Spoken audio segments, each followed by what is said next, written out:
All right. So now it's 10:30 and we're ready to go on.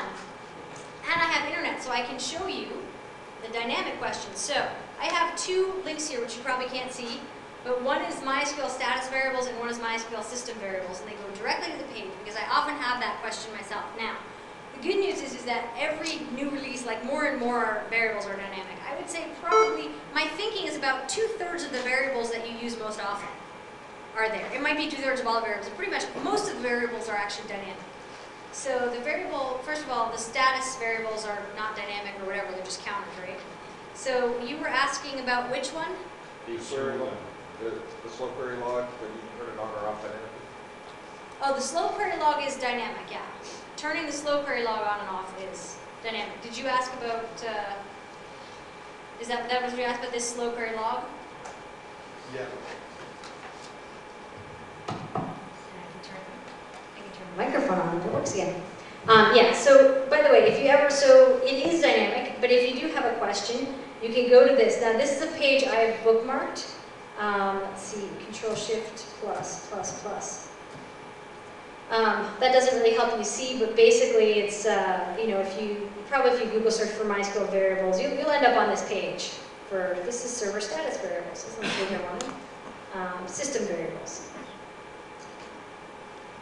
So this basically has a big long list. Look, auto increments, again, this is in alphabetical order. Auto increment, command line versus option file. The option file is my.cnf, which somebody actually asked if I'd open it up and look and show it to you, which I will do.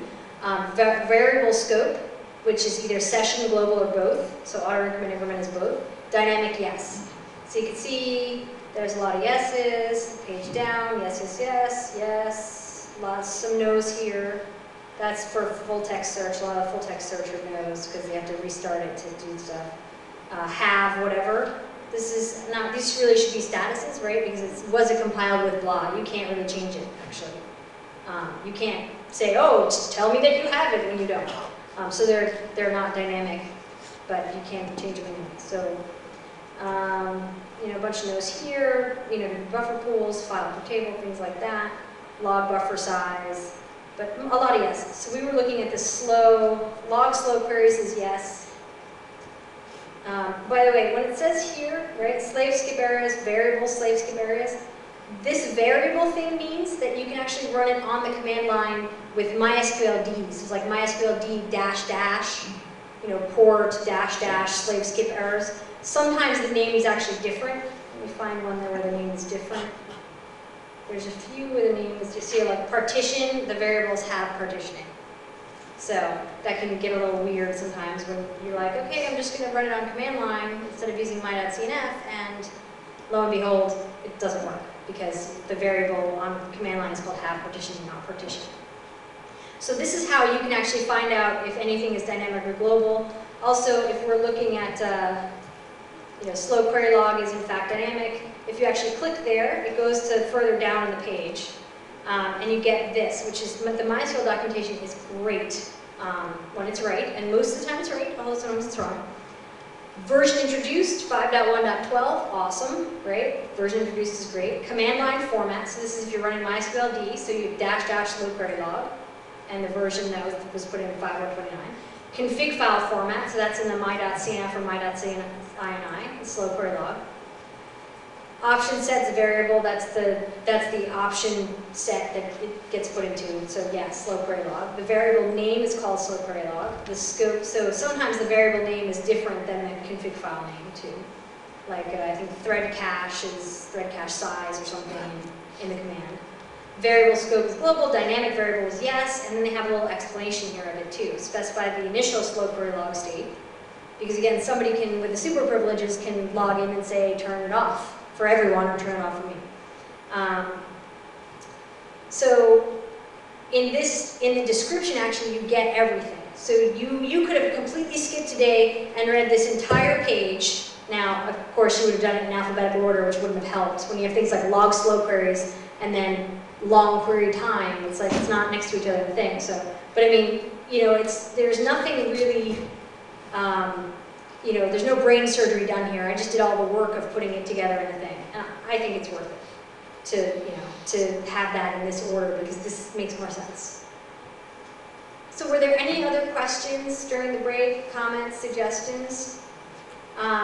So if you don't know, by the way, I wrote a book. It's called the MySQL Administrator Bible. It looks like this. That's just a color copy. I cover and pasted to my laptop so I know which black Dell laptop is mine. I'm going to be giving away a copy of the book. The books were delivered to the Hyatt on April 8th. It's now April 12th and they can't find them. They specifically did that, so I'm trying to find them and locate them. I will still give away a book, but if I don't physically have the books by the end, find me later in the week. Worst comes to worst, I'll ship it to you. And the way that we're going to do this, by the way, is collecting business cards so that my company can send you email spam things or something. So we'll get to the slide later, but I figured I would just let you know it's coming ahead of time. So if you want to, I actually have some of my cards that you can write on the back if you don't have business cards with you or whatever. Anyway, so we had finished the slow query log. Did anyone have questions? I might not have waited long enough.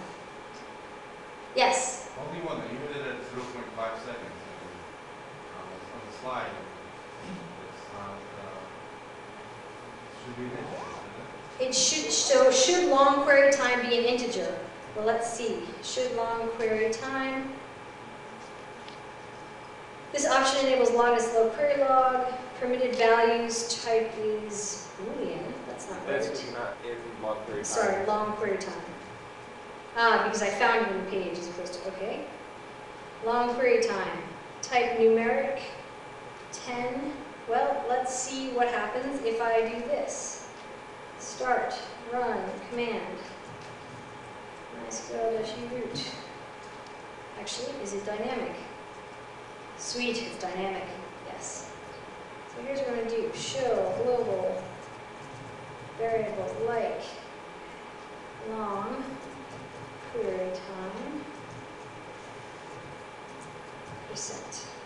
It's 10.0.0.0. So now if I do set global long query time equal to 0.5, it is in fact 0.5, and it is a decimal value here. So it used to not be. I forget if it's not in 5.0 or if it's 4.1, but how many people here are on 5.1, by the way, in production, I'd say, not just in this? How many are on 5.0? Okay, great. That's less than half. That's great. Actually, I have another link for you.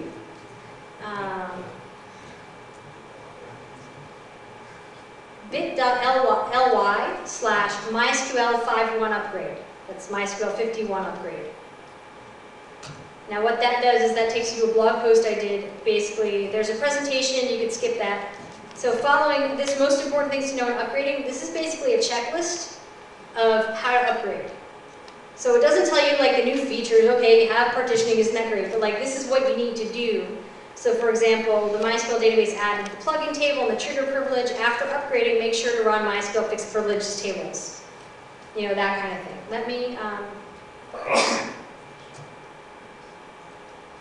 Let me tweet that out. So if you guys are following, farewell. I'll tweet that later, or somebody else could tweet it. But Can you go to the URL? sure, it's actually let me go here. bit.ly. Let me go home. Next page.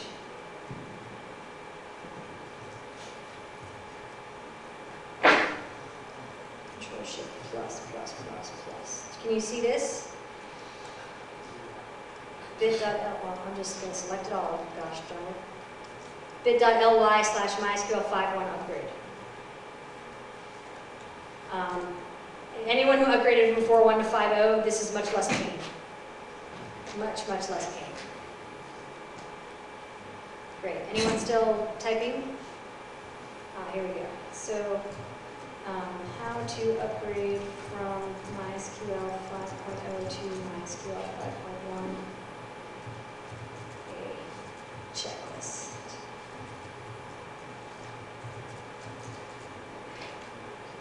MySQL conf. That way you don't have So, when we last left our heroes, any other questions? Great, let's make some more questions. Error logging, so we finished slow query logging. So now we're on error logging. Log error, so again, log error, log, general log, all that kind of stuff, log general, log slow, whatever. That's the file name. Log warnings, it can be 0 or 1. Check my notes. Yes. Meaning, do you also want to log warnings to the error log? I usually say, yes, please. I want to know everything, and I can grab -v for warning if I don't want it. So log warnings is also SQL notes is the old name for log warnings. So notes, warnings. Usually notes are different from warnings, but not in MySQL's case. In fact, MySQL will also put in notes sometimes even when log warnings is turned off. I recommend checking your error logs. Maybe like once a day you can run a check that says, is there anything new? Oh, you know what? I promised that I was going to show you guys what a configuration looks like. So before I forget even again, let me do that. So let's try to find where it would be. Now, normally it would be at my.cnf, but we make things hard by having Windows desktop. And let's see. Right, configuration settings right there. Yep, I'm just going to view it as details because I like that. So it's actually called my.ini in Windows, but it's the same format. Open with WordPad. Yeah. Okay. And then we're going to make the font bigger. Format. Font. It's 18 seemed to work pretty well before. All right. So, first thing I'm going to do is delete, so pound is a comment. So I'm just going to delete some of the comments.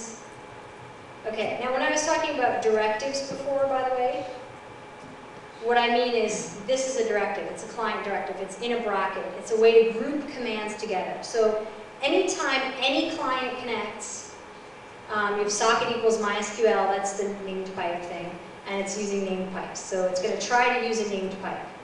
Right, so that's coming from, now this is the configuration for a client on this server, okay? That's not if I log in remotely to this server, it will use that client, right? Because this is basically, is a client program on this machine, it's configuration for this machine. So on this machine, for example, one of the clients you could use is MySQL. That's what we use to do an interactive session, right? MySQL type MySQL. So MySQL actually has it set, default character set equals UTF-8. This is actually something the Windows installer asks you, what do you want to do? So you can actually set the default character set as UTF-8 for anyone that connects with MySQL.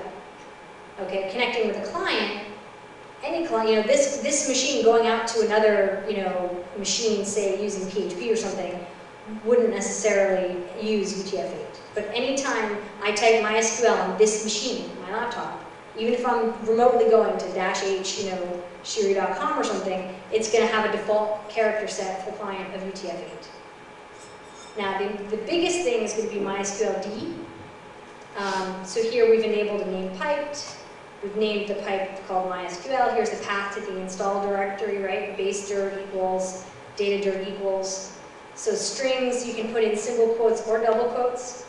Most of the stuff is not, most of the stuff isn't strings, and so you don't have to worry about it. The directories are mostly strings. Default character set, default storage engine. Here's max connections is 100. So mostly you just write the thing on the command line and go. You may also see, by the way, where it has a dash instead of an underscore equals 100. You can, usually in the config file, you can use either. I tend to use underscore. The place where you cannot use a dash is on the server itself, because the dash in MySQL is subtraction. There might be a way to escape it or something, but if I do like show, let's see, set session, obviously not max connections, but like character set client equal to UTF-8. Actually, let's do this. Let's use underscores first, so that I can show that I can change it, and I didn't spell anything wrong, right? So now we go back and change these to dashes, and hopefully I didn't just make a mistake and tell you the wrong thing, but yeah, you have an error in your MySQL syntax, and it doesn't understand character dash set dash client, because it doesn't know what character minus set minus client, you know, it doesn't. So I tend to use underscore just because it's just easier, and underscore will always work, and the hyphen, the dash, doesn't always work. But you can see here, default dash storage engine, but max underscore connections. So you can mix and match the formats, okay, in the my.cnf. Query cache size is 0, which effectively disables the query cache. Even if I turn it on, the query cache size is 0. Table cache is 250, and no, I don't know if it's going to do the work of the query cache and just, you know, oh, no, it's too big, I don't know if it's going to do that or not. Table cache 256, temp table size. So does this help everyone get a format of how that works? I don't think this has MySQL D safe. Oh, well, that's bizarre. It doesn't actually have, this machine doesn't have a MySQL D safe on it. But let me just, I'm going to disconnect for a second and get a client, get a real working one.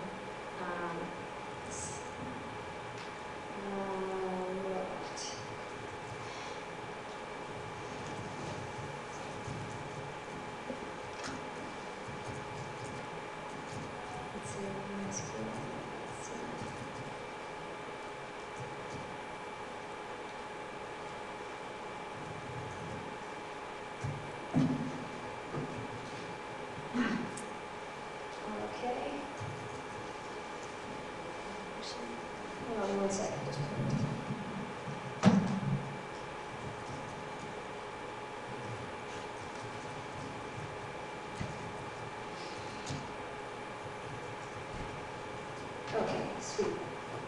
Just wanted to take out the company name in case like they name their log files with their company name. All right, so let's look at this my.cnf. So we have client again, just has the socket. MySQL D safe has nice equal to 0. So nice is. Can you increase the font just a little? Oh yeah, no, I can increase it a lot. If I remember how to do it, could be under options, could be under console. I think it's under options. Font change 18. Okay. Ha! There we go. Is that better? All right. Would it help if I also change the contrast, like to be black on white, or is this fine? It's fine. Okay. So socket is, you know, socket nice equal to 0. That's the only thing here. I can also put like, you know, group equal to MySQL. So this has MySQL D3306. This is actually, this particular machine is using, you can use MySQL D multi. This would be the group number. As you've noticed, I've named the group number as the port, since it's going to be unique in a machine. That seems to be the way I prefer to do it. GC PID file, socket, directory. This is kind of some values. Max heap table size. They have 256 meg. This is from a reporting server. As you can see, part of MySQL reporting is the INNODB home directory. So does this help clarify? I know somebody asked me they wanted to see what it looks like. Is everybody now clear on what a my.cnf looks like? Great. Any questions about anything you see here? Can you start with the group by this again? The group you did up above. Sure. The client group, or Yeah, just what the groups in general mean? What groups the group equals? Group equals MySQL will set the running group of the MySQL D process. So here's how MySQL D works. The best way to start up MySQL D in the standard way, and pretty much how everyone does it, is you can run MySQL D by itself as a daemon. But there's actually a wrapper script called MySQL D safe. And what that wrapper script does is it checks to make sure that MySQL is up. And if it's not up, it restarts it. And since MySQL has some pretty good crash recovery, you know, that usually pretty much works. So if MySQL D safe isn't running and MySQL D crashes, you're dead in the water. If MySQL D safe crashes, you're dead in the water too. But it's kind of a nice little feature. But the wrapper script, basically, you can also use it to you can run the wrapper script as root, which is, again, what most people do is they run the wrapper script as root, and then say, user equals MySQL and group equals MySQL. So what that does is it forks the MySQL D process as user as MySQL and group as MySQL. What that does is it allows you to inherit certain traits from the root user as the MySQL D is running. So for example, file descriptors. Most Linux systems, non-root users, including the MySQL users, their limit, like ulimit-n, I think it is for file descriptors, is 1024. So if you have 1,000 connections, or 1,000 open tables, you might run out of file descriptors, right? But if you run it like this, which again most people do, you won't because root is unlimited. So the MySQL D process is run by the MySQL user, but since it was forked from a root process, it actually inherits those traits. So it's a way such that if somebody breaks into MySQL D, they won't be the root user, but you still get the benefits of it.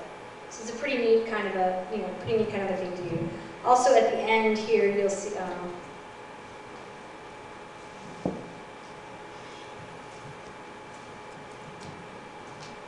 MySQL. So here's MySQL D. So if you have something like MySQL D and then MySQL D 3306, it'll read both, by the way. So you can override things. MySQL D multi, oh, there's a password. You can see that. MySQL dump, so you can have different variable things for MySQL dump, and you can have no auto rehash, and a key buffer. This is a Ubuntu server, so you have include directory, which I hate, by the way.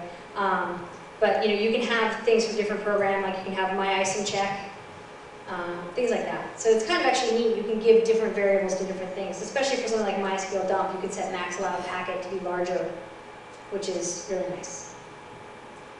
So the only variables you need to put in here are the ones you want changed from the default. Is that right? Correct. So the question is, so the only variables you put in are the ones you want changed from the default. Yes, that is correct. However, sometimes I will put in default variables as a signal to, because if you don't change the variable, let's say you come to me and say, Sheeri, my database is slow, can you take a look?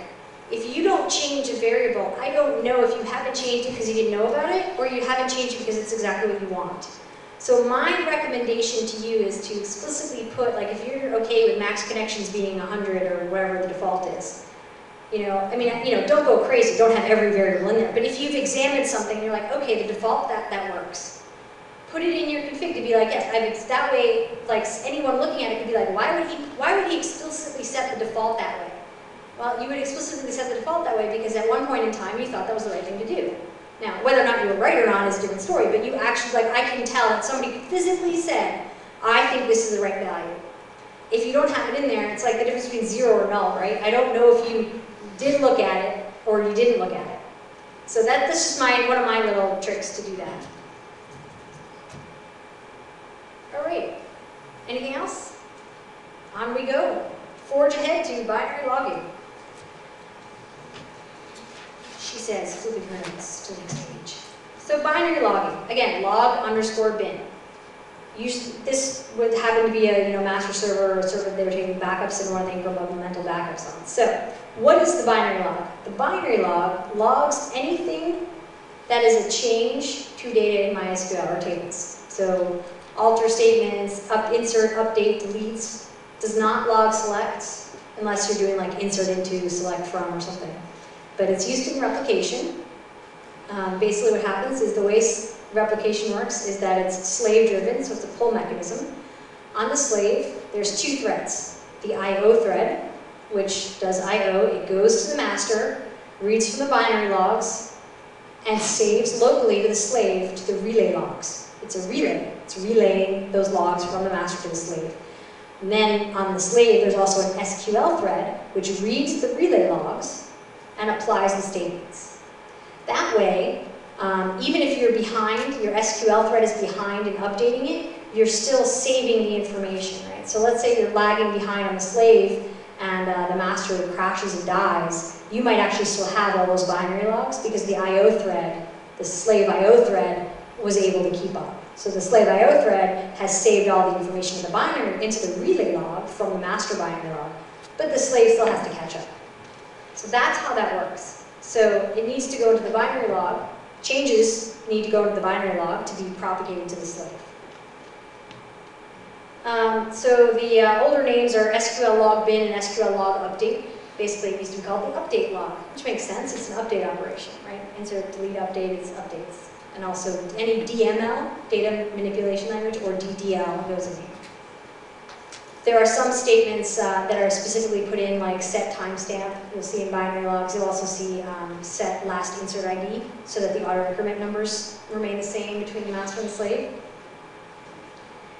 There are binary, so you log to binary logs. The maximum size, I think by default, is 1 gig. You'll see a lot of times on your system that it's 1.1 gigs, because what happens is that that's the maximum, but MySQL doesn't stop it before it gets to the maximum. It stops it after it gets to the maximum.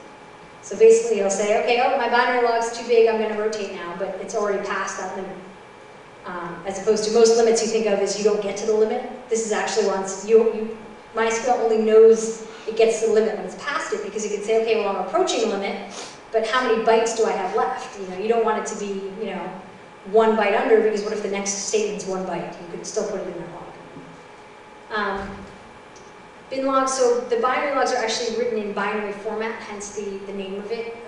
There's a tool called MySQL bin log, which you see here, which can decode the binary logs and give you an SQL file of SQL statements to work on. This particular company had mixed binary log format, so up until MySQL 5. I believe it's 5.1 that we have the different row-based and it's been so long, and I'm mostly in 5.1 that I don't even remember when it switched over. But thanks, you're nodding. Okay. Actually, see, this is where I could look it up myself, right? So, well, there's the new MySQL 5.1, and then there's this where we say bin log format. Bin log format, because it's not bookmarks, system variables. Bin log format. Yeah, version introduced 5.1.5.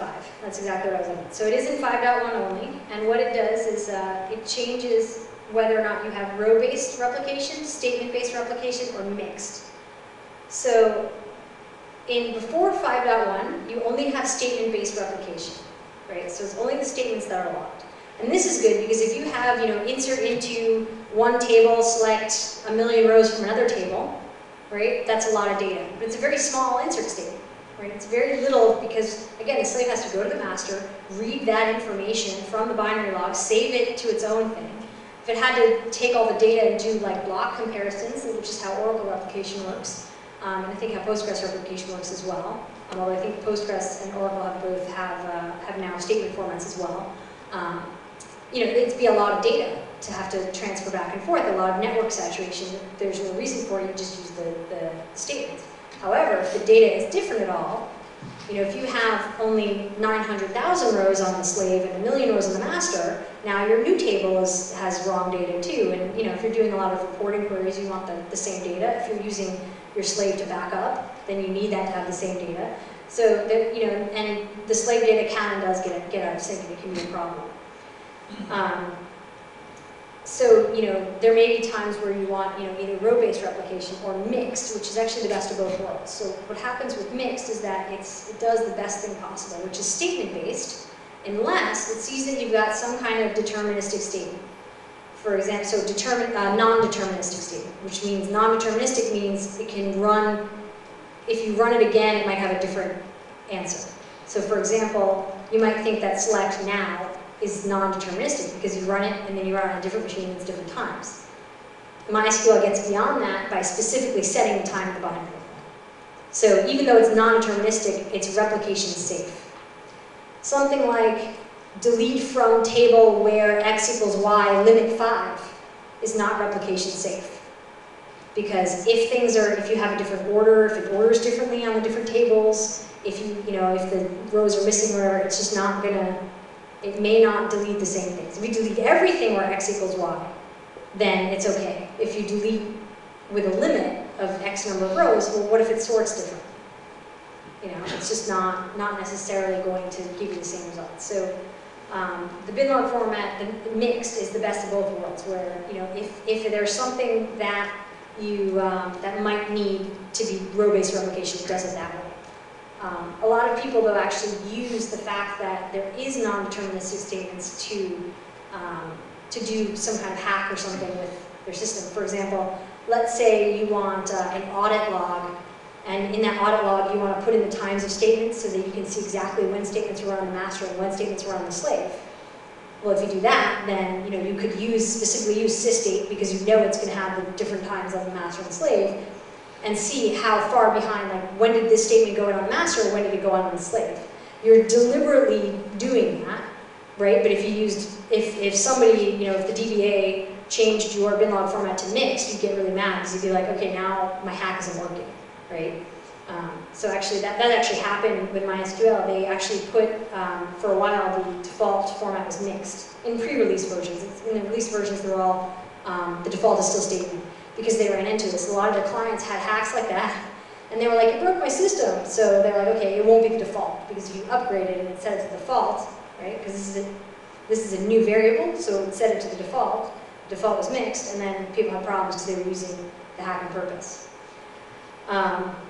Some people thought that meant that this means that mixed format is broken. No, it means that we've gotten used to the way it works, and even though we don't like it because the data can get out of sync, we've actually used it to our advantage in a lot of ways too. So when you have bin log format mixed or bin log format row, the binary log has binary data in it. And by binary data, I mean have like block data in it. It's not really readable. What they did was they put a new flag to MySQL bin log, which is --base64-output equals decode -rows. You all have these slides so you can save it for later. You can look at the man page on that too. Actually, let's look at the man page on the bin log format because it is kind of see replication formats because it is kind of neat to see where you get you can get the statement from it. So that's what I want to say is that you get the statement specifically from that. Now somebody asked me the other day, can you have on the master, can you have like one slave using row-based replication and one slave using statement-based replication? Because they want to do like a bake-off and see like which would if they ran one for a week or two, like would you actually see the slave has different data than one, slave 1 has different data from slave 2, and they actually want to be able to compare with the same master. The answer is no, because if you notice, this is the binary log format. It doesn't say there might not be any slaves at all. You can't have one binary log for row and one binary log for statement. It would be kind of neat to do that, but that's just not the way it works. So you can, if you set the master binary log format, that's the kind of replication you're going to have. It's a little convoluted because replication, there's no real like master pushing to a slave, but the master is the one who's doing the logging, and the slave reads from the master, so it can be a little confusing in that kind of way. Do you have a question? You can just if you have 2 slaves and you slave log updates, and you should be able to do that. You just make a second layer. So the comment is, if you do have 2 slaves and you want to do that, what you can do is you can actually have a master and then a slave and then a slave. And so this master, you could say, this master here, you could say, okay, this is going to be row-based format. Then the slave will get it, log slave updates, but this slave has statement-based, and then this slave would, would read it, and this would be so between this and this would be statement-based replication, between here and here would be row-based replication. That doesn't really help. They specifically wanted to see data changes, so that wouldn't help in that case, but that is a good point, is that you can, down the replication chain, every machine can be different. And every instance can be different, in fact. You have 2 instances on one machine, and one uses one format, one uses another. Well, let's see. MySQL bin log. Search. That's good. Actually, I think later in the week, if you want to learn more about how to actually check to see if your data is in sync without, stopping the thing and doing a checksum, there's a session later in the week by a coworker of mine, Daniil Zborivsky, called, I think it's just called Continual Replication Sync. And it's basically how we check for our clients and how you can too, using MatKit's MK table checksum. So that would be a good, I would recommend doing that session. This is 5.5, but I don't want 5.5, I want 5.1. They have a good example here that shows the decode rows. So decode rows specifies to MySQL bin log that you intend for the row as to be decoded and displayed as commented SQL statements by also specifying verbose mode. But they used to have, oh, here's the effect of that. So here you go. So here's start transaction into T values, delete from T where D equals 1. Here's the log file. So this is what the binary log file looks like. Here's the server ID is 1, end log position, it, right rows, whatever. So here's the bin log. So that's, what is that? That's gibberish. That's, I can't read it. It's block data. But if you use MySQL bin log with -- verbose, you'll get the comments. So insert into test, set 1 = 1, 2 = apple, 3 = null, plus the gibberish data. So you can actually retrieve, if somebody's saying, well, we use these as audit logs, right? We use the binary logs as an audit log, so we can't use mixed format or we can't use row-based format because we won't be able to use it for an audit. That's not true. You actually can use it for an audit still, because you will still get that, that decoding. And you can actually suppress the bin log statements for the row events. So if you wanted to get only that, that's what the decode rows is. So you basically are saying, give me only the commented SQL, don't give me the rows that you changed. So you can use this specifically for auditing. And this is just a command on the log file. So this isn't a log format, right? The log format is row, statement, or mixed, right? This is how you decode it. So when you normally run MySQL bin log, it will just decode it as to what the format was, whether it was statement, row, or mixed, right? This is just a command line tool that you run on the machine or wherever you copy the log file to. So you don't have to pick one or the other. You can take the same binary log file and get just the data or get just the queries. Or you can get both. So it's not actually here. I'm going to actually put it in here. You can all write it into your slides. But there is a session SQL log. Oh no, there is log bin. Here it is. SQL log bin and SQL log update are session variables, just like the general log. And just like the general log had where you could turn it off, you can actually turn off, if you're the super user again, you can actually turn off binary logging for your session. When might you do that, other than when you're a malicious hacker? Well, when you're syncing the data, for example, if I find that the master and slave are out of sync, and I want to insert a row in the master that doesn't exist on the slave, I'm going to turn off the binary, right? I don't want to log out of the binary log, because if I insert a row that's already inserted on the slave, it's going to break replication. So I actually do set SQL log bin off, insert the row, turn it back on, or exit my session, and it's only for my session. So there are actual reasons you might want to use that.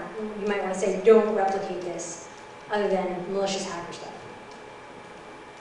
So expire logs days. If you just set your binary logging on to 1 gig, eventually your disk will fill up. So expire logs days actually will go in and purge. It basically does like a purge master logs. It kind of does the effect of that.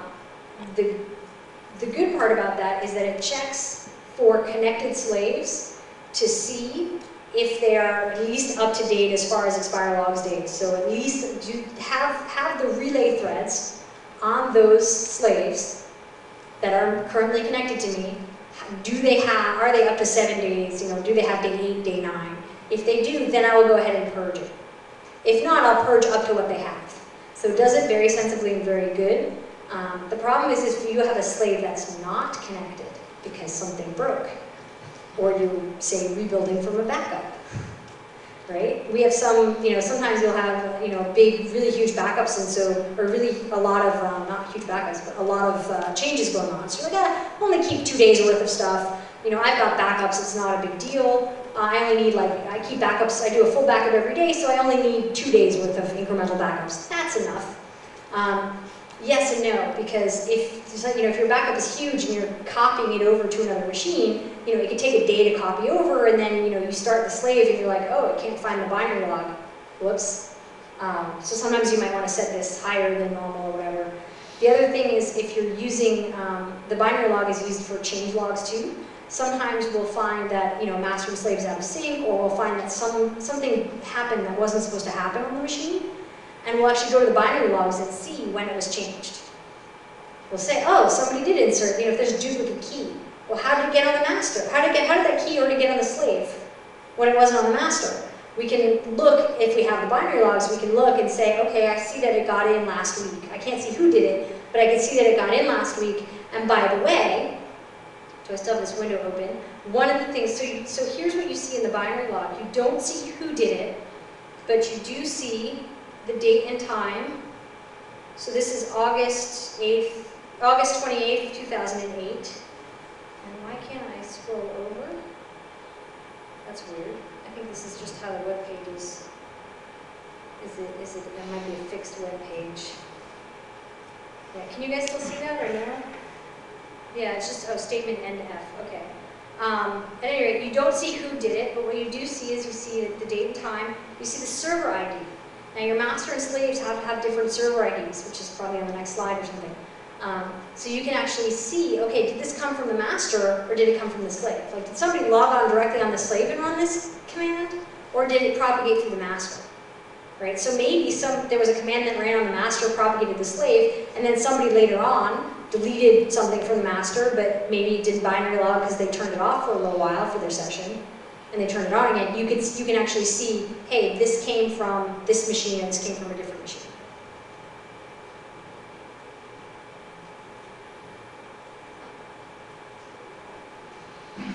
Any questions so far on binary logging?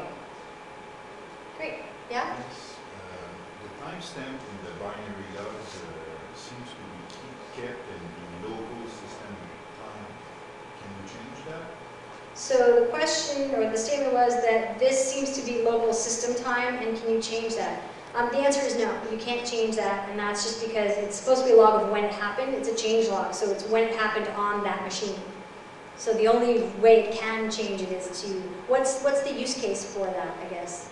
It's when you use that to replicate geographically and they're in a different time zone. When you use it to replicate geographically in a different time zone, well, what you can do is, sysdate is not a replication safe function by default. So if you do sysdate and you want it to be 8 o'clock on the East Coast and 5 o'clock on the West Coast, you can use sysdate instead of now or current timestamp. Most people actually want to avoid that, but if that's how you want to do it, then you need to change your code though. Instead of saying insert into select now, you want to do that. But that still won't change the binary log. The binary log on the master will still have this time, but it will say at 8 o'clock on the master I did this. You know what I mean? And it will replicate right away, but in the database itself, the data will have that difference. There is a time zones, I'm doing a presentation on time zones later in the week. You should come to that because there's a difference between timestamp and date time and how they interact with the system time if you're using it. One actually will change. I think timestamp actually changes if you change the server time. So that might be useful for you too. Because maybe it's not a factor of using now, maybe it's a factor of using timestamps. And then, alrighty. So, binary logging caches. Let's talk about some binary logging. Oh, are there any other questions about binary logs? All right, binary log cache. So, binary log cache size. So again, how much is cache before you keep stuff in memory and you flush the logs to disk? Cache size is 2 megs. I'm pretty sure that's the default. Bin log cache use, bin log cache disk use. So how many times did it have to write to the disk this cache? Because it was bigger than the cache size, right? And how often was the bin log cache used? Replication in binary logging. So we talked about server ID. It's the unique ID of the server. Now, the important thing about this is that a slave or a machine, when it's replicating, will not apply any statements in the binary log for its own server ID. This way, if you have circular replication, like machine, let's say you have server ID 1 goes to server ID 2, which goes to server ID 3, which goes back to server ID 1, right? If you do it that way in kind of a circular replication, well, okay, I have a statement when server ID 1, and it gets applied, and it goes to server ID 2, and then it goes to server ID 3, and server ID 3 puts it into its log, because I have log slave updates on. And so how does server ID 1 not apply it again? It knows, because it says in the binary log server ID 1. I've actually had an interesting thing where somebody changed a server ID on a slave that was behind, and then it ended up in an infinite loop because it kept applying things, because it wasn't its own server ID. It was its server ID from before. So a server had server ID 7, and then it was changed to server ID 8. But the server ID 7 was still somewhere in the replication loop. There was a statement going there. So now you have a statement with server ID 7. None of the servers are server ID 7 anymore. So they're all applying it and passing it on, and applying it and passing it on, and applying it and passing it on. And you never get that stopped because there's no server ID anymore with that server ID of 7. So the server ID is actually how you avoid this kind of infinite loop. By changing it, you might end up creating one, but there you go. Log slave updates, we talked about this before. If you're binary logging, I would say log slave updates should be on. You have a very rare case where you would want it off, but you want the binary logs, especially when you're a slave. Sync bin log. So sync bin log we use, the default is 0, if I don't push a button. The default is actually 0. If sync bin log, basically sync bin log will sync the data with like f data sync every this number of times there's a write to the binary log. The default is 0, which basically says don't do it every, so okay, let me just say, so the default is 0. This client had it at 1, which means every one write to the binary log will flush to disk. So this is transactions compliant, it's ACID compliant, transaction save, all that kind of thing. It's durable, so that if it crashes, it's going to go. The default is actually 0, which means rely on the operating system to flush to the disk. So basically what I'm saying is once I've written the binary log, right, you could say immediately sync it to the disk, or sync it to the disk after every 10 writes, just to make sure, just to be paranoid. But the default is to just rely on the operating system to do the right thing. So by default, if you really want super high ACID compliance, you probably want a battery-backed write cache. Because if MySQL dies and you have a battery-backed write cache, you will still be writing, the operating system will still write that sync bin log, because it's still writing to disk, because the battery, I'm sorry, not if the power goes out of the server, the write cache will still be writing, because it's battery-backed. At any rate, if you have performance issues, if you turn this to like 1 and you have performance issues because of file I/O, this might be one place where you see that. Sync FRM. If it's on, it means that non-temporary tables, so you create table foo, not create temporary table foo. It means that when you create the table, fdatasync will sync the .frm file right away. Otherwise, again, you wait till the disk cache goes through. Most people, this isn't a big problem to have on, because you're not going to, how many non-temporary tables are you creating? Usually you're not creating tons of non-temporary tables, right? It's one every so often maybe. Usually you're altering a table. So having this on, it's not really going to mean performance issues unless you're creating non-temporary tables a lot. Determine is, yes, question. We had a case that on the slave, the replication stopped and throwing an error saying like the error on master is caused by deadlock and Yeah, try restarting transaction. So the question is, I had an error on the slave that said something like, there was a deadlock, try restarting transaction. Actually, no. It says the error on master is caused by a deadlock. Or error on the master is caused by a deadlock, okay. But the slave it ran fine. And the slave stopped. Right, yeah, see the problem is that if there's most of the time, if a statement has an error, it won't finish, and so it doesn't get logged to the binary log. But sometimes with transactions, if you have, in the middle of a transaction, it will have written something to the binary log already, like maybe you're mixing INNODB and my.cnf tables or something. For some reason it wrote part of a transaction to a binary log, but it had to roll back some of the stuff because there was a deadlock. So what happened is that there's an error, it stops replication. So what happens on the slave, you get an error that says, that it stops replication, and the error says, there was an error on the master, right, but not on the slave, right? And this was the master's error. The reason for that is, you could say, well, if there's no error, why are you doing this? Why are you breaking replication when there's no problem on the slave? The reason is there's a problem on the master. And if there's a problem on the master, that means the data might be out of sync. So it stops replication as a way to tell you something happened on the master, and so you can do, because what you can do is you can type slave start, or can you type slave start, or do you just have to copy and paste and? They have to skip that transaction. Have you tried copying and pasting and running it manually?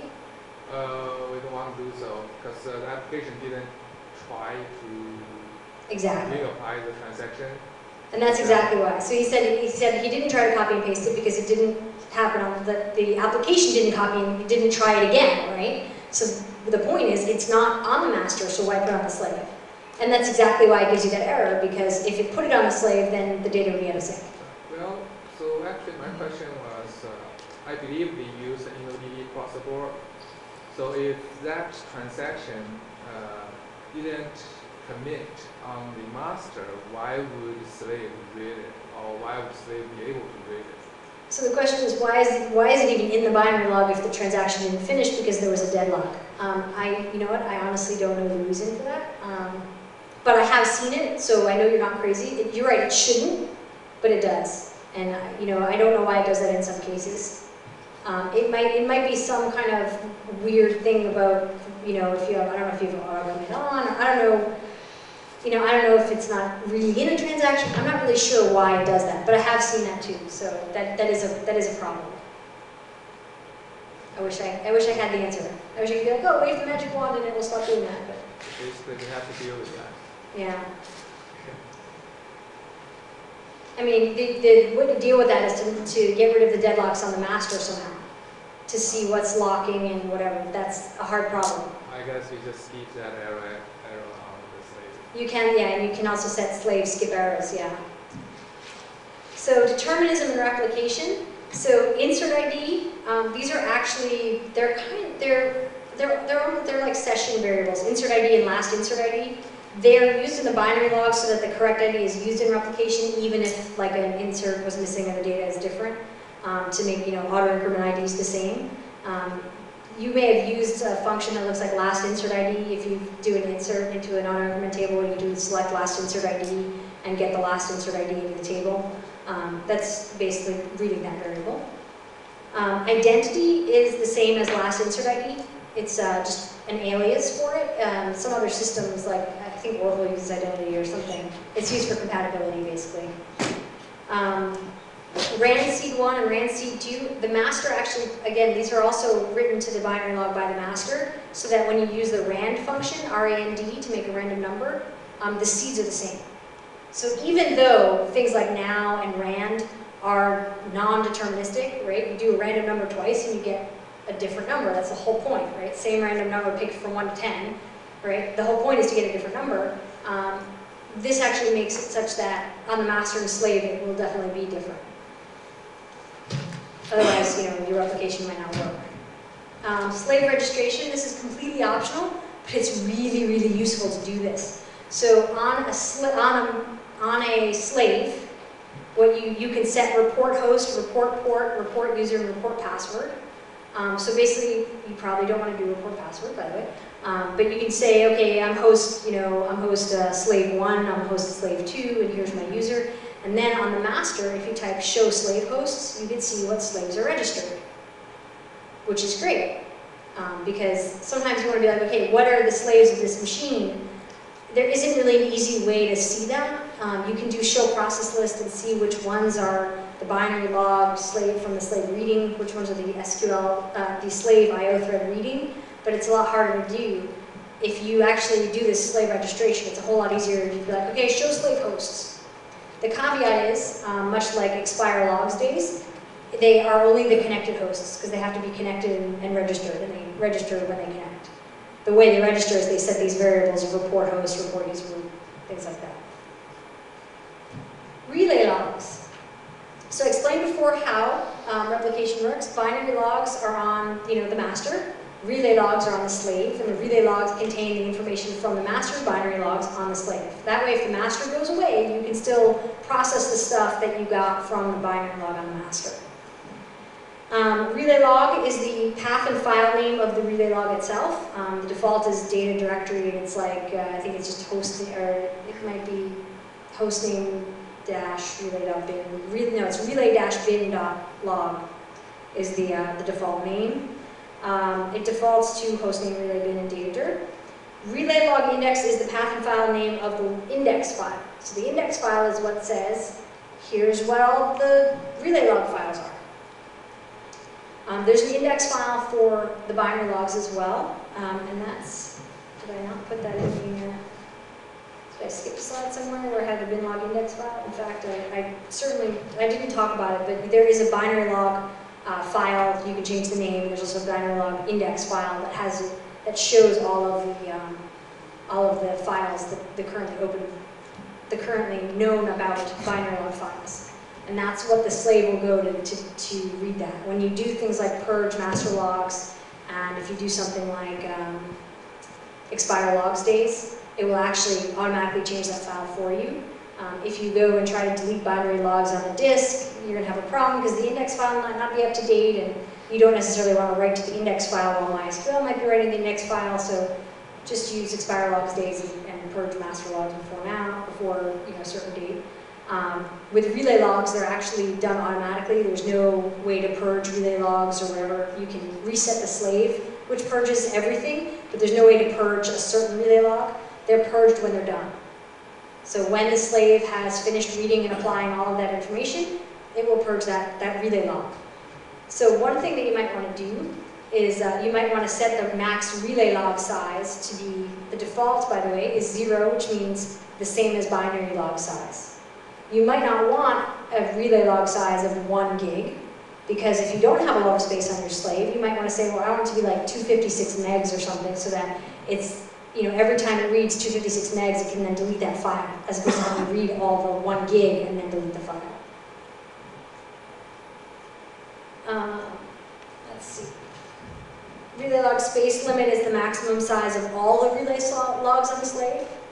So what will happen is if you have a very small amount of of space, you can set the relay log space limit to, I don't know, 5 gigs. And then what will happen is when the relay logs reach 5 gigs, the slave I/O thread will stop reading from the master and saving to the slave. It will start up again once the relay log is purged. And again, this is all automatic. So if you do have limited space on your slave, you can set the max relay size to be small and the total space limit to be, your limit of what you want it to go. Relay log purge is on, it's on by default, and that's what automatically purges the logs when they're done being used.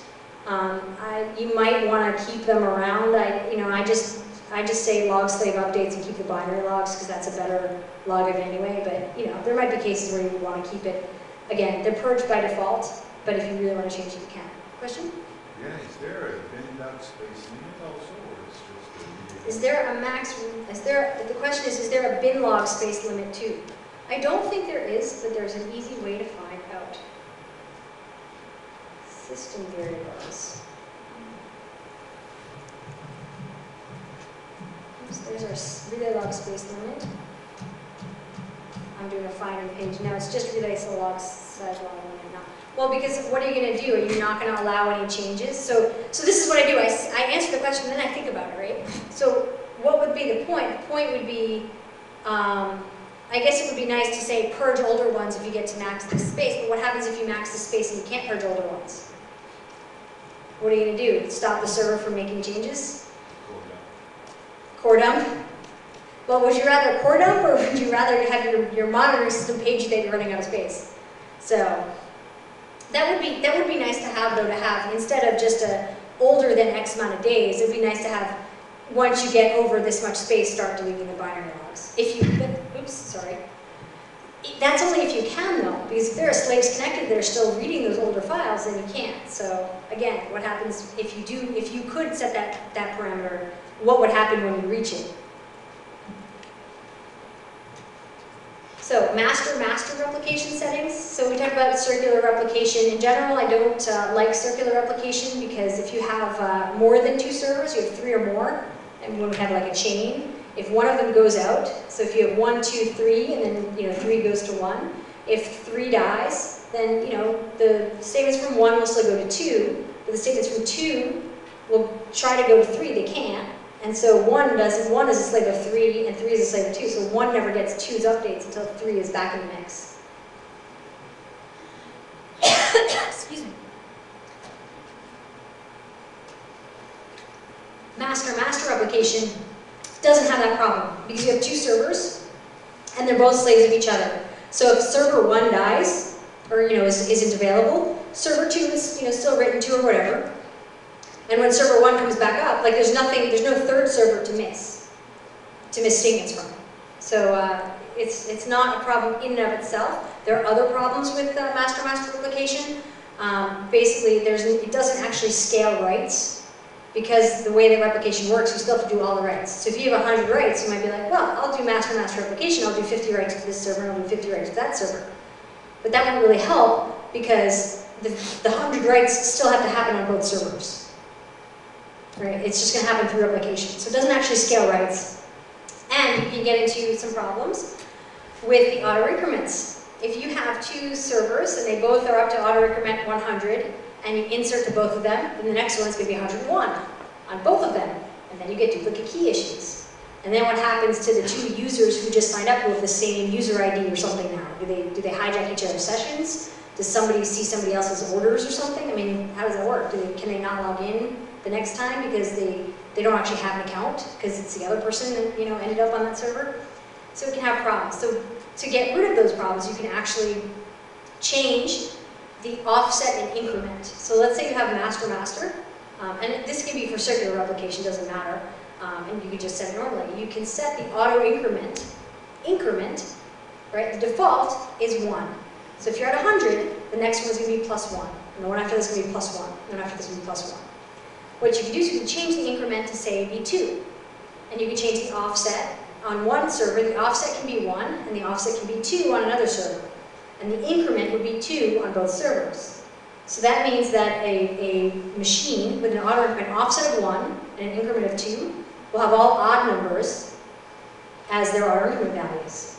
Now, one problem about this is that if you do that, then you are halving the amount of numbers that you can have because you're only getting the odd numbers, right? So if you have an int, you'll only be able to use half the numbers because you'll go 1, 3, 5, 7, 9. You won't use the even ones. It's only this server is going to use the even ones. On the other hand, it's not really a problem unless you have like circular replication and you have 10 of them, and then you're losing 10%. You're losing 90% of your numbers that you can use. You can also set like an auto increment. Since you're not going to have negative numbers, you can set the auto increment to unsigned, and then that doubles your range. So then you half it, and it's the same thing. You'd still get the same kind of 2 billion range. It's just you've gone up to 4. You've got 0 to 4 billion, and then cut it in half by using the odd or even numbers. So yeah. Slave settings. So on the slave, you were talking about when you had a problem with the slave and the deadlock. You said, oh, I could just skip that error. This is how you do that. You can put it in the startup in the my.cnf to say skip these errors if you see them. So if you really wanted to, you could skip duplicate key errors. You probably don't want to do that. And actually, there are cases where you might want to do that. For instance, I'm getting a slave up. I know that it doesn't have the right data. I want to skip, maybe I want to skip foreign key problems. I just want to get the database up, and then I'll sync them. So yeah, you might want to skip errors. I try not to. I try to solve the problems. But sometimes you're like, yes, I know there are problems. I'll fix them later. Just get the slave up and running now. The problem is that after you get the slave up and running, make sure to change this back, to delete this and restart the server again so that you're not skipping those same errors. Slave net timeout. Basically, it's a timeout for the slave. So if the slave can't connect to the master for a minute, 60 seconds, then it will retry, and it will retry 10 times and then give up. So that's what these two are. After 10 retries, there'll be an error and the slave will stop for good. So after 10, probably 11 minutes, right, it's 10 retries and the timeout has to be 60 seconds. Then it will stop for good. If you have something where there's a blip in connectivity, you know, and it can't reach it, it will wait a minute, it will wait, and then it will do it again. I forget if it's 10 minutes or 1 minute, something like that. It will retry to find the master, and then it will just reconnect. So sometimes you might see in your error log, you might see, hey, the slave disconnected and reconnected, what's up with that? Well, it was unavailable for a while and it restarted. MySQL is kind of good like that, where it tries to give you, tries to fix problems that are broken. That can also be a problem now. So, more slave settings. These are, we're starting to get into the obscure ones. Slave exec mode. I'm just going to read this from the manual because it's complicated and it's used in very, I couldn't find better words for it than the manual. So slave exec mode by default is strict. It controls whether strict mode or idempotent mode is used in replication, conflict resolution, and error checking. Idempotent, which is the other one, not strict, strict is the default, that the idempotent mode causes suppression of duplicate key errors and no key found errors. Beginning with MySQL 5.123 cluster and MySQL 5.124, this mode should be employed in multi-master replication, circular replication, and some other special replication scenarios. Strict mode is the default and is suitable for most other cases. Thus, if you have a master-master replication and you've set your auto-increment offset and auto-increment appropriately, but you still get duplicate key errors, you might need to change slave exec mode to idempotent. Again, it's a very weird case. I have seen it. I've actually seen that happen, and you change it to idempotent and it doesn't help, unfortunately. But I've also seen it help. So it is one of those things where there's some weird bug, and this is a hack workaround to say, if you run into that, just suppress the warning for that. Slave load tempter, that's pretty self-explanatory. That's just if you have a load data in file or something and it replicates to the slave, where does it put the file? It puts it into /temp. A couple hours ago I was talking about /temp as a tempter. Everything I said then still applies. A compressed protocol on the slave, it's used if it's set to on and it is supported by both the master and slave. I don't think I know anyone who's particularly using this. I guess if you have lots of CPU but very little bandwidth, you might want to use that. I don't know, because compression obviously takes time to do anyway, to compress and decompress, so.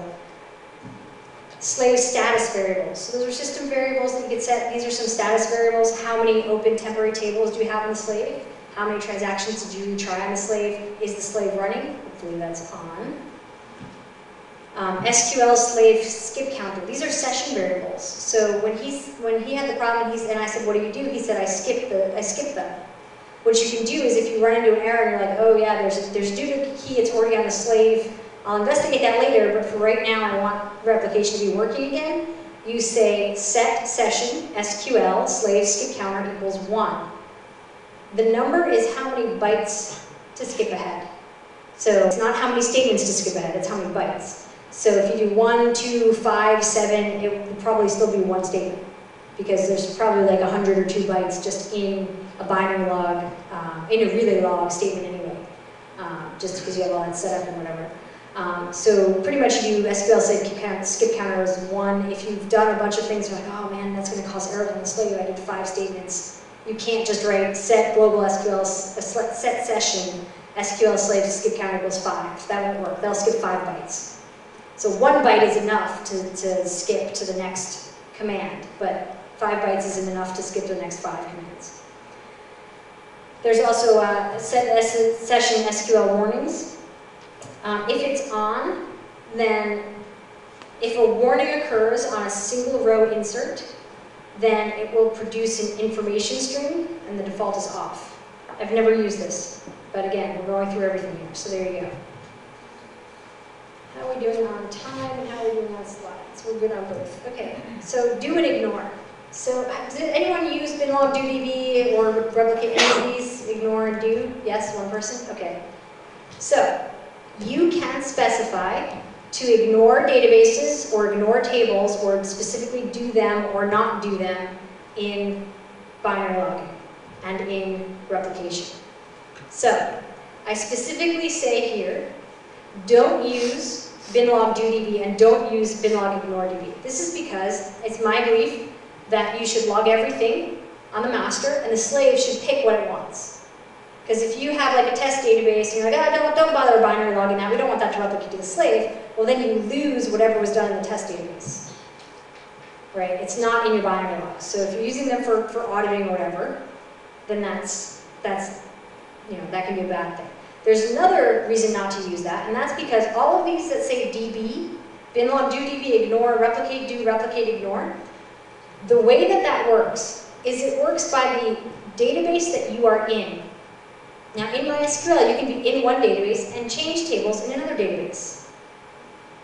Doesn't matter. Binlog do DB goes, when it logs, whatever it logs, if you're in the test database and you're not logging the test database and you change something in the production database from the test database, if you are not logging the test database, that will not be logged.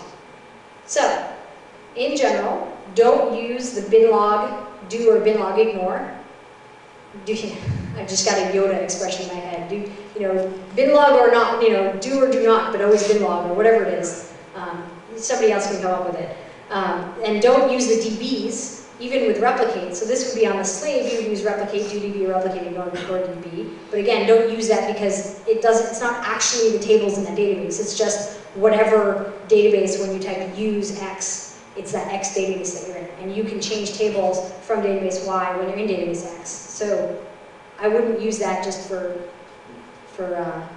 just to make sure that your master and slave are having the same data. Yeah, question? Why do you have dashes rather than underscores on this one? Why do I have dashes rather than underscores on this one? Because I'm lazy. Okay. Actually, the reason is because you cannot set this on the MySQL. It's not a dynamic variable, I believe. So because it's in the my right, you would never use it on the MySQL command line, so therefore you don't have to worry about that. But yeah, no, it's because I'm lazy. It's because I copied and pasted it from somewhere and probably the log files, and so therefore yeah. But that's a good point. I will write on my slide, now that I will write on my slide. Have you been looking at every slide to see if I use underscores and dashes? No, I just happened to notice that on this one you had the dashes, and I wondered why, because you said you always use underscores. It does work on command line with dashes. It does. When you say command line, When you start the server. no, when I say command line, I meant MySQL command line, a session variable. Sorry. You're right though, I have used those interchangeably, so I should be more careful. Yeah, dashes work on the operating system command line and in the my.cnf, because on the operating system command line, a dash is a dash, not a subtraction. In MySQL, a dash is subtraction. So here you have replicate do table. You could use replicate do table, but I prefer to replicate everything except what you're going to ignore. Right? And the reason for that is because if you say replicate do table, I only want to replicate, these 3 tables in this database. What happens when you make a new table on the master? You have to remember, oh wait, but I'm not replicating that on the slave. So now I have to make the new table, then I have to go to the slave and restart it, because I have to put this parameter in and restart it. So in general, I don't recommend doing it that way because you're going to have to restart it. I recommend replicating everything except what you don't want. So I would say if you must do that, you can also use black hole tables to kind of, you can replicate everything and then have black hole tables on the slave if you really don't want them. You can use that kind of a hack too. And that way you'll also get all the binary logs. You'll get all of it logged on the slave too. You have log slave updates. It'll just be binary logged as, oh, the insert, it took half a second, no problem. So there's replicate ignore table, which uses exact table names, and then there's replicate ignore wild table, which you can use wildcards with. So if you really only want to replicate the test database, what you could say is replicate ignore wild table equals test.%. Because it's the test database dot percent, any table name in the test database. So I would totally recommend using that as the thing. Question? We have several situations where we have slaves and we don't want the accounts to be the same slaves as we Mm-hmm. So we use replicate ignore DB as well. Okay. The issue that we run into is that occasionally, and I think you answered it earlier, do a grant statement and not a replication. So occasionally a grant statement will break replication. It's probably because you're using login to either MySQL database, yeah, login to MySQL database, or if you're logging to another database. Right, right. It would- So what he was saying is, at his company, they use replicate do. Is that what he said? No, you replicate ignore. Replicate ignore DB. And so one of the things that they've ignored is the MySQL table. Is that correct? The MySQL database, because you have a reporting server, so you want lots of people to be able to read only on the reporting server, but they shouldn't get to the production master anyway, right? So they've ignored the MySQL database. But when they run a grant statement on the master, if you were in the production database and you run the grant statement, that's a statement in the MySQL, in the production database, so it will replicate, but then it will break replication on the slave because it's. And I just had to basically ignore one. Yep, you have to do the slave skip ignore. Another thing that you can do is get the error number for that. Do you remember what the exact error is? If it's something that's specific to like the grant statement, you could put that error code into the skip. You obviously don't want to skip everything that might have an error, right? So if it says something like, duplicate key because you already had that user, then you don't want to skip that because you don't want to skip all duplicate keys on all things. But if it's something that's specific to that, then you might think about that. But yeah, I would recommend doing replicate, ignore, wild table. And by the way, one of the things is you can have more than one. But if you have more than one, I want MySQL D. What do I have here? Replicate, ignore, wild table. Isn't it wild ignore? Isn't it wild ignore? Replicate, ignore, wild table? I don't know. Replicate, server system variables, ignore.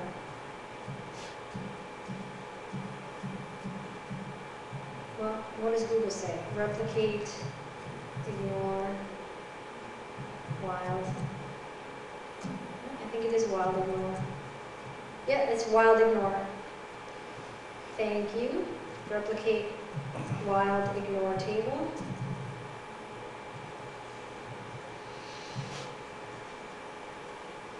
Where was it? Oh, it's here. Minimize that. Maximize this. So if you want, there we go. Replicate wild ignore table equal test.%. If you want to do 2, and you could say foo.%. So this would ignore the test database and the foo database. Okay? It's not like a comma separated list. You actually specify it twice. When you do show slave status, you'll see it as a comma separated list, but that's not how you do it. I forget if MySQL gives you an actual error or not, but that's certainly not the use. So you definitely, take those to heart. So remember init slave, we talked at the beginning about every time the slave connects, you might want to run a certain string of commands. You can actually that should probably also go in here, but since I've already explained it, we don't need to explain it again. Other binary log variables, there is a maximum bin log cache size. It actually appears as bigger than 17 billion gigs. The max is supposed to be 4 gigs. That's just a bug. It's fixed by 5131. But yeah, you can. Didn't I already? I thought I already went through that. I'm not going to look at that now. But did I do this already? So the next time I give this, I can not make the same thing. So stored routines. So who here is using stored procedures or stored functions? Okay, we'll quickly go through this. Basically, max stored procedure recursion depth. 0 is unlimited. 0 disallows recursion, so you can't have any recursion. The maximum value is 255, so you can never have an infinite recursion loop.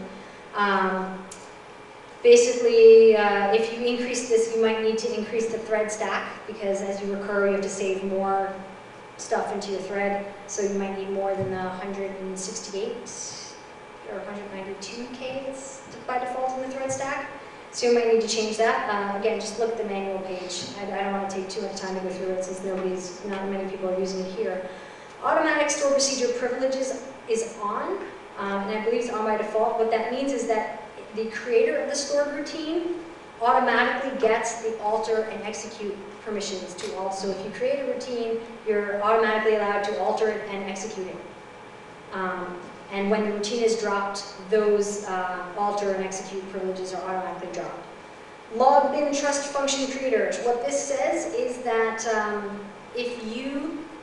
when you create a store procedure, you can say this is deterministic, this is not deterministic. This reads SQL, this writes SQL. And so basically what this is saying is trust the function creators that whatever they say is the right thing.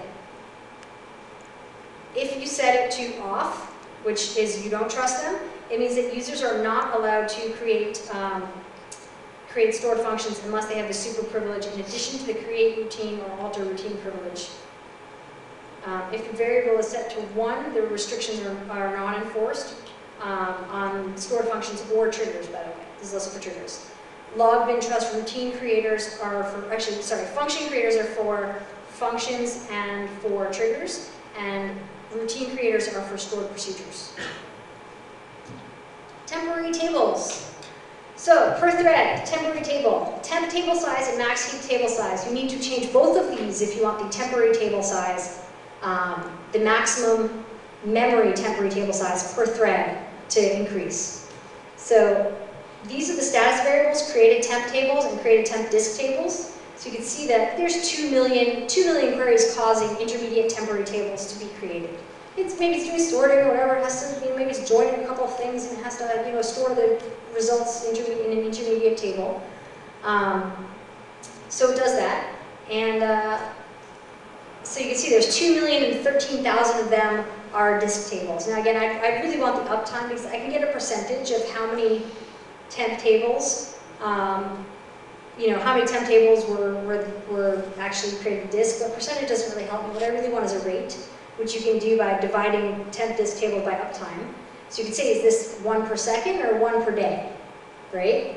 So maybe if it's more than a few per minute, right? If it's 1 per minute or more, right? If it's 1 per hour, maybe not a big deal with file I/O, right? Because this causes file I/O. And file I/O is a lot more expensive than just storing it in RAM. So this is how you would know if you want to think about increasing the temporary table size and max heap table size. One of the problems is that by default, one of these is 16 megs and one of these is 32 megs. I think max heap table size is 16 by default and temp table size is 32 by default. So most people look at the temp table size and think that's the only variable. It's 32 megs, I'm fine. But it's not because it takes the minimum of both of those together. So the minimum of 16 and 32 is 16. So that's what it's going to do. So these have to be the same. Well, they don't have to be the same is the problem. You want them to be the same because it's going to use the minimum of those values. So, some global memory settings. These are not storage engine dependent. The join buffer size, there's 1 buffer for each full join of 2 tables. So if you have a 3-way join, that's 2 join buffers. This is only used if there's no indexes on one table and a full table scan has to be done. Okay, so this is not a buffer for any join. It's only a buffer for full tables, joins that involve at least 1 full table scan. The read R&D buffer size is another per client. These are per client buffers. There's another per client buffer used when an index is present and you're using it for sorting. So larger values of the read R&D buffer size, which this is much larger than the default. I think the default is like 1 or 2 megs. It may be 4 megs, but it's low by default. This is a big one because it was on a reporting server. So larger values of this can improve the speed of order and group by queries, but this is a per client buffer, so you want to be careful. So someone asked me during the break, what's the maximum, how do I find out the value of what's the maximum number of connections my server can handle? The answer is it depends on how much memory the server is using.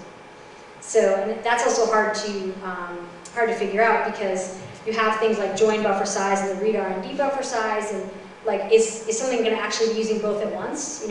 Maybe, but is it also going to be using a sort buffer? Is it also going to be using, nothing's going to be using all of the per client variables at once. So it's really touch and go. You can basically figure out how much is the maximum if every process, every thread connected was max connections times the number of per thread memory you had that you could ever use. And then you never want that, you always want that to be more than half because that's never going to happen. So the answer really is, unfortunately, you kind of have to trial and error. And so what you do is you start small, And if you're having performance issues, you increase or whatever. You could probably start, if you have good load testing, then you can start as big as you feel. But so that's kind of difficult. Max prepared statement count is a limit such that you can't get like a denial of service state attack if people are running prepared statements. Prepared statements do take up memory, so this is just not doing more than 16,000 prepared statements. I think it's in one session. So 16,000 statements in one session. You probably only have to worry about that if you're using persistent connections and prepared statements. So, and if you put this to 0, that means that you can't run any prepared statements, right? Sometimes 0 means unlimited, not in this case. 0 means 0. Preload buffer size. So when you're preloading an index, there's a buffer size that this is the minimum buffer size that's allocated that's the buffer size that's allocated when you preload indexes. So if you need to preload indexes faster, then you can increase this. So you also have query allocation block size is the size of the memory allocation for objects that internally MySQL uses in the parse stage, when it parses a query and when it executes a query. If your memory is fragmented a lot, you could increase this. That might help. This is 8K, 8192 bytes. So this is not, again, these are more obscure. You don't often change this. Query prealloc size is the size of the persistent buffer used for statement parsing and execution, as opposed to the just the allocation for the objects. So this is a persistent buffer. This buffer, again, not freed between statements. So this buffer, the query alloc block size, is freed between statements. The query prealloc size is not freed between statements. If you're running a lot of complex queries, you might want a larger value because it can reduce the need to keep allocating memory over and over and over. But again, this is 8192, this is 8K, so we're not talking about huge amounts of memory here. Thread stack, it's the per thread stack size. Table definition cache, so this is a new variable in 5.1. The table definition cache is basically when you open up a table, you put the FRM into memory, into a cache, right? So this is actually, 256 is the number of definitions you have. It's not actually the amount of memory, it's just the number of definitions. And we are going to we're running out of time quickly. There's still a bunch of stuff to do, so let me see. There's also open table definitions, so how many do you have? How many have you opened? If you have a lot of opened ones, you might want to increase the number in the cache itself, because you want open table definitions, right? Opened means how many do I have to open? So sorting variables, this is how many times you've done a range sort, how many times you've done, how many rows you've sorted, how many times you've done a full table scan, how many times a sort you need to do a full table scan. Bad handler statuses, look these up, sorry, because we are running out of time. Sorting system variables, so you have the sort buffer size, this is per thread. Sort merge passes is a status variable of how many passes through the data you've had to go through to do sorts. Max sort length is the maximum sort length for text and blob types. So if you have a text type that's 2K, then you only actually use the first 1K to sort. Join buffer, we talked about the join buffer before, I think already.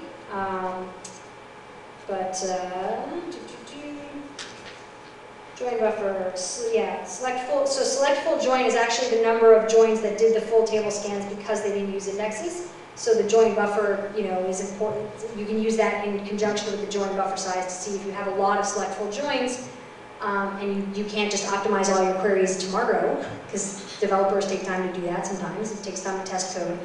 You might want to increase the join buffer size as a temporary workaround for that. Select scan is the number of joins that did a full table scan on the first table, but not both tables. So the high number is bad, but it's not quite as bad as select full join, but it's still bad. So select full join is when it does a full query scan on both, full. Joining, max join size, SQL big selects. If you have select statements that are greater than max join size, they're aborted if this is set to 0. It's set to 1 by default.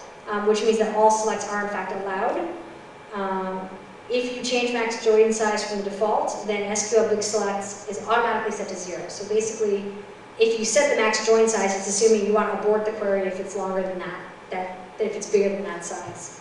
Select range check is the number of joins without keys that check for key usage after each row. If this is greater than 0, you should worry about it, and then look it up in the manual because I can't do it justice explaining it too quickly. Join status variable, select full range join. So again, it's doing a number of joins that use a range search. This is pretty good because you want to use range that uses an index. And then select range is the number of joins that used a range search on the first table only, but not the second table. But they could have used anything on the second table. Profiling is pretty cool, look it up. Optimizer, you probably never need to change these. Basically, the optimizer prune level is that plans are pruned based on the number of rows retrieved by the intermediate plans. And if you put it to 0, then you do an exhaustive search of all the levels. The optimizer search depth is 62. If you have more than 62 tables in your query, then if more than the number of tables in the query, the greater the number of tables in your query, the slower it is to find a plan, but it gets a better plan. Okay, if there's less than the number of tables in the query, it's quick to find a plan, but it might be suboptimal. If it's 0, the system picks a reasonable value. Optimizer switch, that's just, you can set globally or per section, you could set index merge on or off, index merge intersection on or off. Basically, if something's using an index merge type that you don't like, then you can turn that index merge type off for the whole thing. And optimization, these are just, again, you probably never need to change these. SQL behavior, so SQL mode is huge. There's strict mode, things that will allow certain ways of quoting, things that won't allow you to truncate information if you have it truncated. If you try to insert something that's too big for the data, it will truncate it by default. But you can use a strict mode that says, no, I want an error or a warning. I want an error, not just a warning. Let's see. SQL auto is null. Yeah, show create. These are kind of obscure. I love this. There's one that's called new and one that's called old. And the interesting one is that new was used in 4.0 to turn on 4.1 features, and old was put in 5.1.17. So you think that by 5.1.17, they'd be like, oh, let's not call it the old one. The old variable is actually used in the newer version. And again, it's to make it like the older one. Updatable views with limit.